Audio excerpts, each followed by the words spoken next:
السلام علیکم پیارے پیارے readers, welcome back to my YouTube channel novel circle.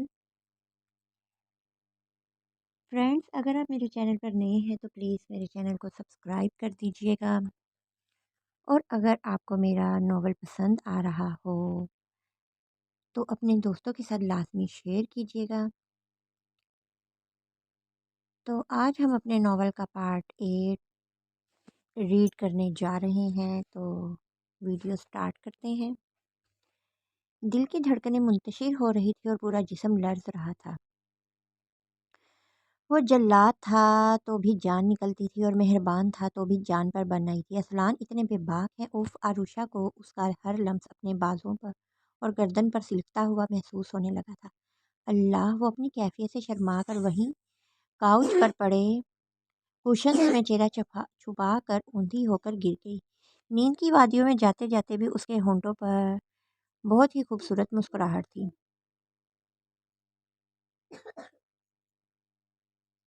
Hotel کے روم میں وہ شخص بے چینی سے لگاتار ادھر سے ادھر ٹہل رہا تھا، ہاتھوں میں سیگار دبا تھا، اور اس کے سرخ و سفید چہرے پر اس وقت غصے اور نفرت کی لالی چھائی ہوئی تھی۔ اس وقت وہ شہر کے سب سے مہنگے ہوٹل کے روم میں آنے والے کا بے چینی سے انتظار کر رہا تھا، اور جیسے اس کا انتظار ختم ہوا تھا، وہ ایک عورت اپنا سارا وجود چادر میں چھپائے روم کا ڈور کھول کر اندر آئی تھی۔ اس شخص نے تیزی سے اندر آنے والی عورت کو دیکھا۔ عورت نے اندر آتے ہی اپنی چادر اتار کر ایک طرف صوفے پر پھینک دی۔ وہ درمیانی عمر کی ایک خوبصورت عورت تھی، جس کے رکھ رکھاؤ اور پہناوے سے ایک بڑے گھر کی عورت کا پتہ بتا رہا تھا۔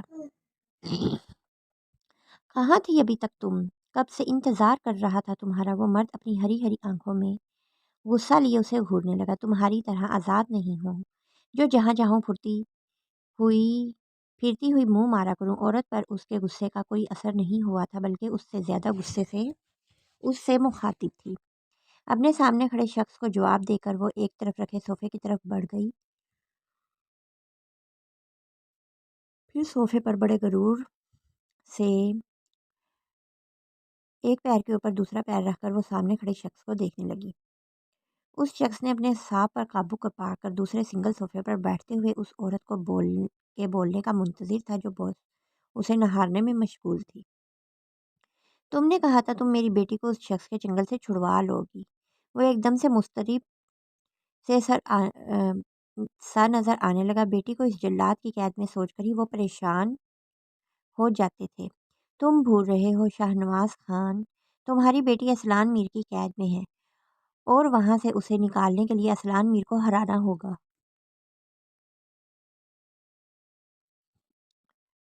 عورت نے استزائیہ مسکراہٹ کے ساتھ شاہنواز خان کو حقیقت سے روشناس کروایا۔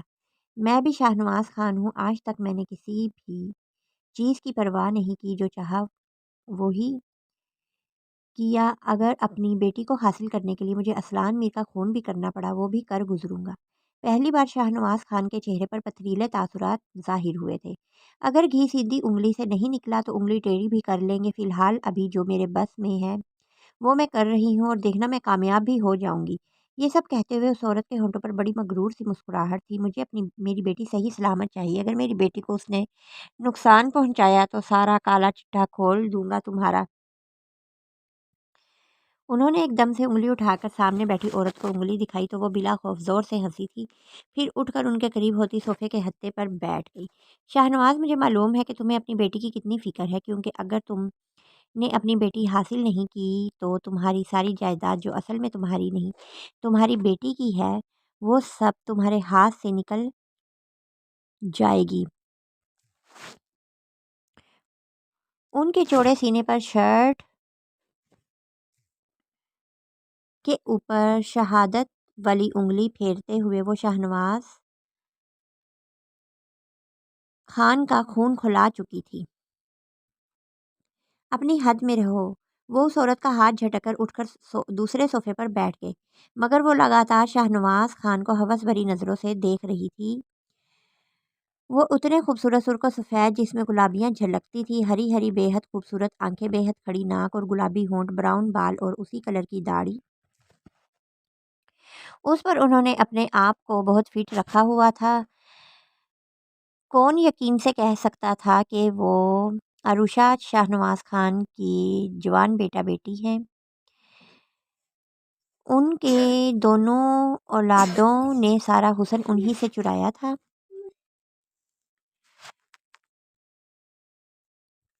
خاص طور پر عروشہ اپنے باپ کی ساری خوبصورتی سمیٹ لائی تھی۔ ویسے انہوں نے یہ بھی سنا تھا کہ شاہنواز کی بیوی یعنی عروشہ اور حشم کی ماں بھی بہت حسین تھی۔ تبھی تو شاہنواز نے اپنی فطرت کے خلاف چند سال صرف اس کا ہو کر گزار لیا تھا، مگر جیسے ہی اس سے دل بھرا وہ اپنی پرانی روش پر لوٹ آیا۔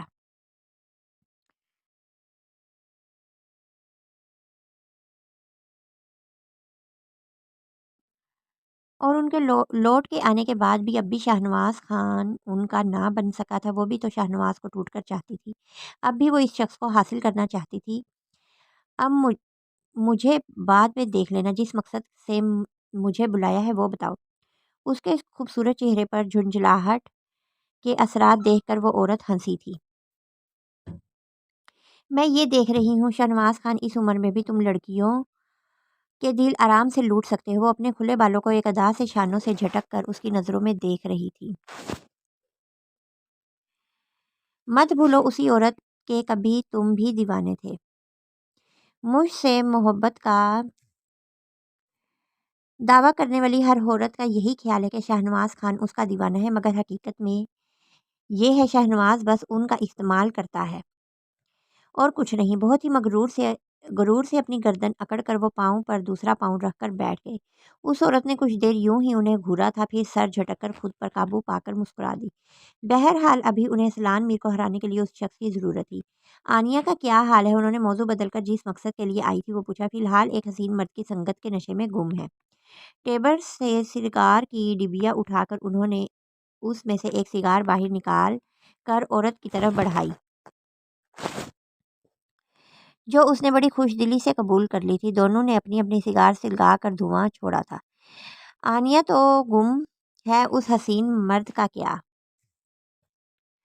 شاہنواز نے سگار کا کش لیتے ہوئے وہ گہرے گہرے کش لے کر شاہنواز کو دیکھنے لگی۔ حسین مرد کا دل بھر چکا ہے، شاہنواز خان نے سگار کا کش لیتے ہوئے کڑواہٹ سے کہا۔ گڈ، اب تمہیں کیا کرنا ہے بس سنو۔ وہ عورت اپنی جگہ سے اٹھ کر پھر سے شاہنواز خان کے پاس اٹھ کر بیٹھتے ہوئے بڑے اپنے گھٹیا پلان کے بارے میں بتانے لگی، مگر وہ شاید بھول چکی تھی کوئی ہے جو سب سے اوپر ہم سب کے لیے پلان کرتا ہے اور اس کی مرضی کے آگے کسی کی بھی کبھی نہیں چلی ہے، اس لیے اب تو وہی جانتا تھا۔ وہ دونوں اپنے اپنے مقصد میں کامیاب ہونے والے تھے۔ عروشہ نے مندی مندی آنکھیں کھول کر اپنے اطراف میں دیکھا تو بالکنی میں سوئی ہوئی تھی، اور ادھر بیڈ روم میں کیسے پہنچ گئی؟ زیادہ حیران مت ہو، میں لے کر آیا تھا تمہیں ادھر بالکنی سے۔ اسران کی سنجیدہ آواز پر وہ کمفرٹر اپنے اوپر سے پھینک کر اٹھ کر بیٹھ گئی، نگاہیں فوراً آئینے کے سامنے کھڑے پوری طرح سے تیار اسلان پر گئی تھی۔ وہ آفس کے لیے پورا ریڈی ہو چکا تھا، light colour shirt, dark pant اور گلے میں پڑی لائنوں والی ٹائی، جیل لگا کر سیٹ کیے کرینے سے بنے کالے چمکدار بالوں، آنکھوں پر لگا نازک فریم والا گلاسز جو وہ صرف آفس جاتے وقت لگاتا تھا، گندمی رنگت نکھر کر کافی دمک رہی تھی۔ وہ ایسے نقصق سے تیار عروشہ کو اپنی طرف کھینچ رہا تھا، دل کہا اسے ایسے ہی اپنی نظروں سے دل میں اتارتی رہے۔ تم ادھر کیوں سو گئی تھی؟ مجھ سے خوف آ رہا تھا۔ اسلان میر کے پوچھنے پر عروشہ ہوش کی دنیا میں واپس آ گئی۔ وہ کلائی پر گھڑی باندھتا آئینے میں نظر آتا عروشہ کا عکس دیکھتے ہوئے سنجیدگی سے پوچھ رہا تھا۔ پتہ نہیں کب سو گئی، میں تو بس لیٹی تھی۔ ہلکی آواز میں منمناتے ہوئے اس نے سر جھکا کر بلا وجہ بیڈ کی چادر پر ہاتھ پھیرا۔ یہ کہو کہ مجھ سے بچنے کے لیے راہ فرار تلاش کی تھی۔ وہ اسی طرح سے آئینے میں اس کا عکس دیکھتا سوال کرتا اب اپنے اوپر پرفیوم کر رہا تھا۔ عروشہ نے چپکے سے اسے دیکھتے ہوئے تھوک نگلا۔ سچائی یہی تھی، وہ اس کے بدلے انداز سے گھبرا کر وہیں سو گئی تھی تاکہ اس سے بچ سکے، اور اب جب وہ کہہ رہا تھا تو عروشہ کو سمجھ میں نہیں آیا کیا جواب دے۔ میں آپ کے لیے ناشتہ بنا دوں؟ وہ بیڈ سے اتر کر بھاگنے کے پر تولنے لگی۔ خبردار جو ایک بھی قدم روم سے باہر نکالا۔ اسلان نے آئینہ کے سامنے کھڑے کھڑے روبدار آواز میں حکم دیا۔ وہ جہاں تھی وہیں ٹھہر گئی۔ اب اس کی مجال جو قدم بیڈ روم سے باہر نکال لے۔ شاباش، اب ادھر آؤ۔ اس کے اگلے حکم پر عروشہ بیڈ کی سائڈ سے دوپٹہ اٹھا کر اپنے شانوں پر پھیلا کر اوڑھتی ہولے ہولے چل کر اس کے قریب آئی اور اسے کچھ فاصلے پر سر جھکا کر کھڑی ہو گئی۔ اور پاس آؤ، اسلان نے اس بار سختی سے حکم دیا۔ عروشہ پل پل بدلتے اس شخص کے رویے پر حیران پریشان سی اس کے قریب کھسکی تھی۔ اسلان نے مسکرا کر اس کا چہرہ اپنے ہاتھوں کے پیالے میں بھرا اور جھک کر بے حد محبت سے اس کی چمکتی پیشانی پر اپنے لب رکھ کر پہلی بار اپنی محبت کا بھرپور احساس عروشہ کے دل میں اتار دیا۔ اس لمس میں اتنی محبت تھی کہ عروشہ کے لب آسودگی سے مسکرا دیے۔ دل کی سرزمین پر محبت کا کب سے مرجھایا پڑا پھول کھل اٹھا۔ جاؤ فریش ہو لو، ہم ساتھ بریک فاسٹ کرنے چلتے ہیں۔ اپنے لب اس کی پیشانی سے ہٹا کر بے حد نرمی سے اس کے چہرے کے اطراف میں بکھری لٹوں کو سنوارتے ہوئے وہ اتنی پیار بھری نرمی سے بولا تھا کہ عروشہ کا سارا خوف کہیں جا چھپا۔ پلکیں اٹھا کر اپنی ہری جھیلی اس کے چہرے پر گاڑ دی۔ اب ایسے مت دیکھو کہ میں آفس جانے کا ارادہ بدل دوں۔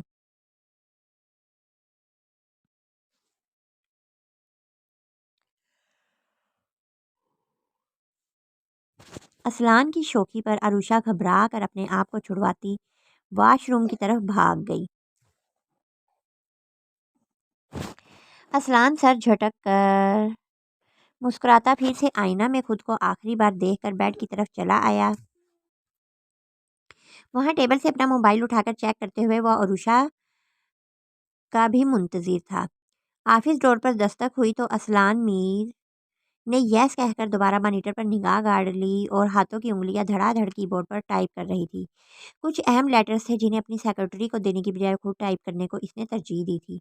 آنکھوں پر لگا سن گلاسز ناک پر پھسل چکا تھا۔ ٹائی ڈھیلی ہو کر گلے میں جھول رہی تھی۔ آنے والا اس کا خاص وفادار تھا جس سے ایک نظر دیکھتے ہی اسلان نے سارے اہم کام کچھ دیر کے لیے ملتوی کر دیے تھے اور چیئر پر سیدھا ہو کر آنے والے کو دیکھنے لگا۔ السلام علیکم سر۔ آنے والا جس انداز میں مسکرا کر بولا اس کا مطلب تھا وہ کامیاب تھا۔ اس کی مسکراہٹ سے اسلان نے اندازہ لگا کر سکون سے اپنی پشت چیئر سے ٹکا دی۔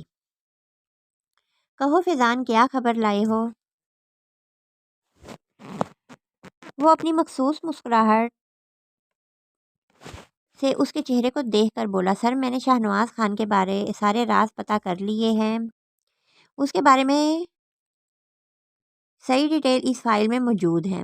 ہاتھ میں پکڑی فائل ادب سے اس کے سامنے ٹیبل پر رکھتے ہوئے مسرور تھا۔ آخر کار اسلان کا خاص وفادار ملازم تھا۔ اپنے مالک کی ہار جیت کو وہ خود کی ہار جیت سمجھتا تھا۔ جو سب اسلان کے ساتھ ہوا وہ اس سے زیادہ بدلہ لینے کا منتظر تھا۔ گڈ فیضان، مجھے تم سے یہی امید تھی۔ اسلان اسی انداز میں مسکرا کر شاباشی دیتا ہاتھ بڑھا کر فائل اٹھا چکا تھا۔ سر آپ کو جان کر بہت تعجب ہوگا کہ شاہنواز خان کا ساری پراپرٹی پر اس کا کوئی حق نہیں، کوئی حق ہے ہی نہیں۔ فیضان کے بتانے پر اسلان نے جھٹکے سے سر اٹھا کر آنکھوں میں تحیر لیے ہوئے فیضان کی طرف دیکھا۔ تو پھر کس کے نام ہے؟ ہشم کے؟ اس کے پوچھنے پر فیضان گڑبڑایا۔ اب وہ نام کیسے لے کیونکہ اسلان میر کو کسی غیر مرد کا اپنی بیوی کا نام لینا بھی پسند نہیں تھا۔ کس کے نام ہے پھر فیضان؟ اسلان نے اپنے لب بھینچ کر پیشانی پر بل ڈال کر پوچھا۔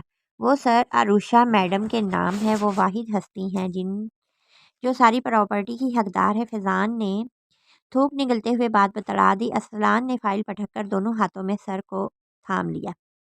پراپرٹی عروشہ کے نام ہونا اس کا مطلب ہے اب وہ دونوں عروشہ کا پیچھا نہیں چھوڑنے والے۔ شاہنواز خان کتنی گھٹیا فطرت کا مالک تھا وہ اچھے سے جانتا تھا۔ اسے اب سمجھ میں آیا کیوں شاہنواز خان اسے ہر بار عروشہ کو چھین لینے کی دھمکی دیتا تھا۔ وہ اب تک سمجھ رہا تھا اس میں اتنی انسانیت باقی تھی کہ اپنی بیٹی کی محبت میں ایسا کہہ رہا ہے مگر سب جائیداد کا کھیل تھا۔ اب تک اسلان میر اسے برباد کرنا چاہتا تھا، اسے سڑک پر لانا چاہتا تھا، اسے ترس ترس کر مرتے دیکھنا چاہتا تھا مگر اس کا کوئی فائدہ ہی نہیں تھا۔ اگر وہ اب چاہے آرام سے عروشہ کے ذریعے یہ کام کروا سکتا تھا مگر وہ عروشہ کو اس معاملے میں گھسیٹ ہی نہیں سکتا تھا کیونکہ اسلان میر اتنا کمزور اور بےغیرت نہیں کہ اپنی دشمنی میں اپنی بیٹی اپنی ناموس کو داؤ پر لگائے۔ سر ایک بات اور کہنی تھی۔ فیضان کے کہنے پر اسلان اپنے خیالوں سے باہر نکل آیا۔ ہوں، اسلان نے گہرا سانس بھر کر اتنا ہی کہا۔ سر شاہنواز خان اس عورت سے دوبارہ ملا تھا۔ یہ سنتے ہی اسلان کی پیشانی کی رگیں کھینچ سی گئی، چہرے پر زلزلے سی کیفیت پیدا ہو گئی۔ سر میں نے بہت کوشش کی ان کی بات ریکارڈ کرنے کی، مگر سر ہوٹل کا مینیجر کسی صورت میں بھی تیار نہیں ہوا۔ دھمکی سے بھی کوئی اثر نہیں ہوا۔ سر وہ شہر کا سب سے مہنگا ہوٹل ہے اور اپنی ساکھ خراب نہیں کر سکتا تھا۔ فیضان نے ڈرتے ڈرتے ڈیٹیل میں جواب دیا۔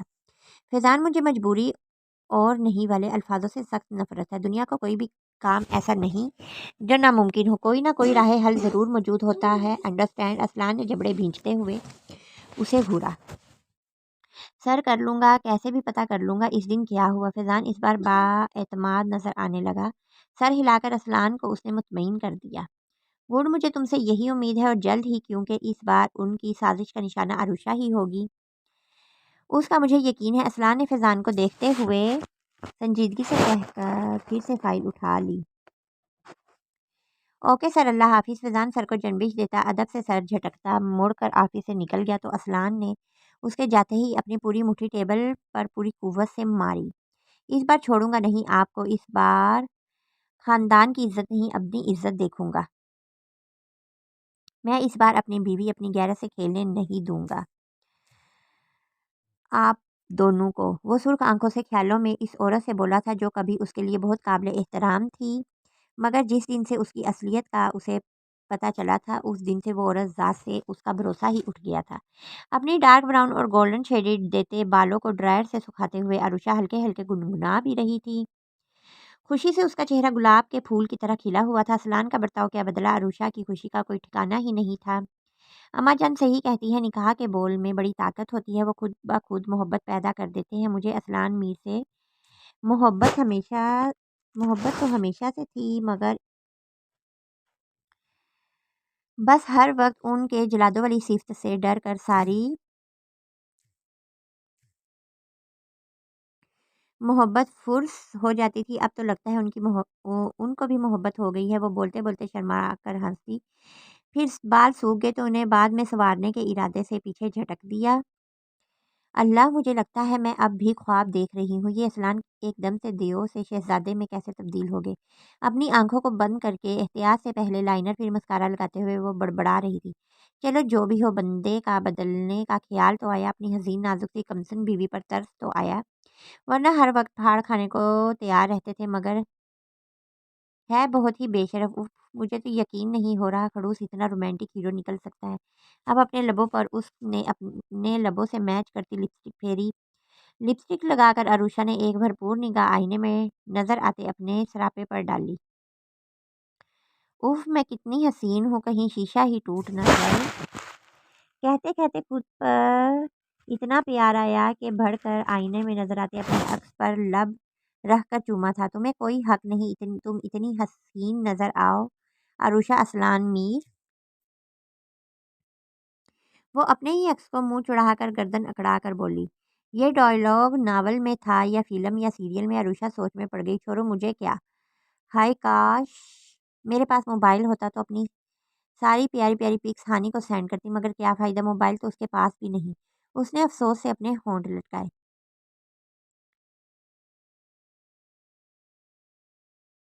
پکس ہانی کو نہیں، ساسو ماں کو سینڈ کرتی۔ دیکھ لیں بگل، آپ کے رحم دل اور نیک فطرت بیٹے کے لیے تیار ہوئی ہوں۔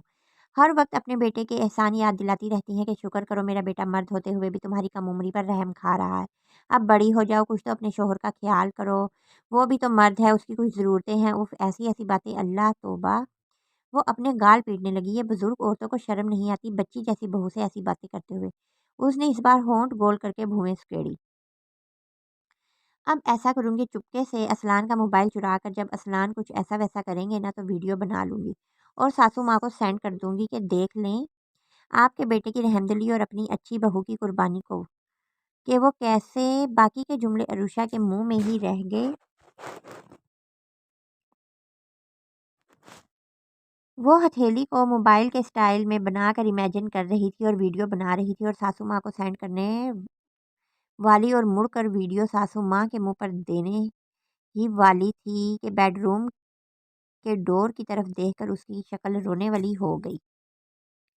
اسلان بڑے آرام سے سینے پر ہاتھ باندھے ڈور سے ٹیک لگا کر اس کی باتیں سن رہا تھا۔ عروشہ کے ویڈیو بناتے ہاتھ مردہ ہو کر پہلو میں گر گئے۔ شرمندگی اتنی تھی کہ ڈوبنے کے لیے واش روم میں جا کر باتھ ٹب کرنا ہوگا، پھر ڈبکی لگانی ہوگی، مگر اس کے لیے پیروں میں جان نہیں بچی تھی۔ دوپٹہ بھی آرام سے بیڈ پر لیٹا اس کی حالت پر ہنس رہا تھا۔ السلام علیکم، وہ اس کے دیکھنے پر اب آرام سے سلام کرتا اندر آ گیا۔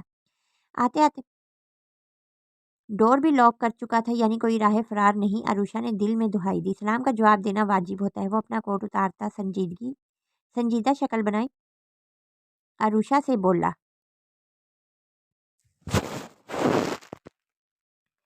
وعلیکم السلام، آپ کب آئے؟ عروشہ خسیانی ہنسی ہنستے ہوئے بولی اور آہستہ آہستہ قدم بیڈ کی طرف بڑھائے تاکہ کم از کم دوپٹہ تو اٹھا لے۔ جب تم خود سے بڑی حسین مہکتی پھڑکتی باتیں کر رہی تھی، اس کی چالاکی سمجھتے ہوئے اسلان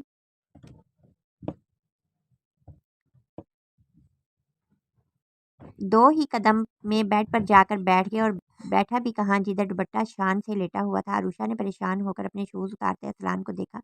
اس نے سب سن لیا، شروع سے یا بیچ سے یا آخر؟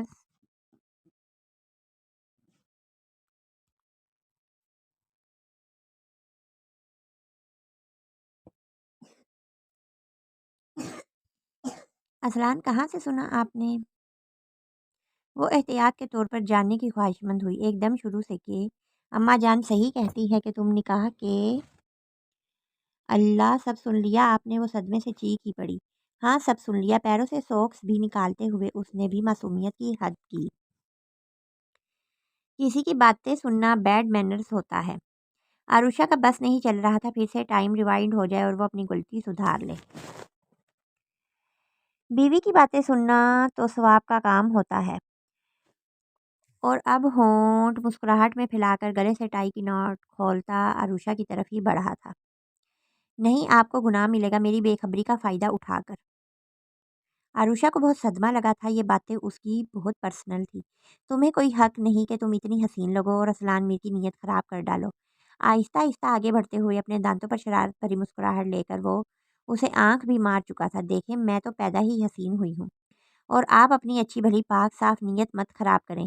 عروشہ گھبراتی ہوئی پیچھے کھسک رہی تھی۔ میری پاک صاف نیت میں تو بہت پہلے ہی فطور آ گیا تھا جب تم اول روز مجھے ملی تھی۔ بٹ بگول تمہارے، تم کمسن سی انمیچور بیبی ٹائپ تھی، اس لیے چھوڑ دیا۔ اب تم مجھ سے محبت بھی کرتی ہو، اور تمہیں معلوم بھی ہو گیا ہے کہ میں کتنا رومانٹک ہوں۔ سو خود سے خود کو کس مت دو، میرا کام مجھے کرنے دو۔ وہ شرارت سے ایک ایک بات اس کی دہراتا عروشہ کو باتھ ٹب میں ڈبکی لگانے پر مجبور کر رہا تھا۔ لعنت ہو عروشہ تمہاری زبان پر، اس نے تو ساری باتیں رٹ لی۔ وہ خود پر لعنت بھیجتی اپنے بچنے کی تدبیریں سوچ رہی تھی۔ پیچھے کھسکتے ہوئے اس کی خجالت سے برا حال ہو رہا تھا۔ لعنت ملامت چھوڑو، کم سے کم میری ماں کی باتوں کا کچھ تو اثر لو۔ ان کے بتائے گئے کوئی فرض نہیں پورا کیا اب تک۔ سچ کہہ رہی تھی وہ، بندہ بشر شوہر ہے تمہارا، اس کی بھی ضرور۔ اسلان دیکھے، بخش دے مجھے قسم سے، اب کبھی جو اکیلے میں کوئی گفتگو کی، بس کرے نا، اب مجھے مار ہی ڈالیں گے آپ۔ وہ شرم سے سرخ ہوتی پیچھے کی طرف چلتی ہاتھ جوڑ چکی تھی۔ اس کے انداز اسلان کو اور بھی شرارت پر اکسا رہے تھے۔ اس کے ساتھ ہی گائز آج کی ایپیسوڈ کا دی اینڈ کرتے ہیں۔ آئی ہوپ آپ کو یہ تھوڑا سا رومانٹک، تھوڑا سا فنی ناول پسند آ رہا ہوگا۔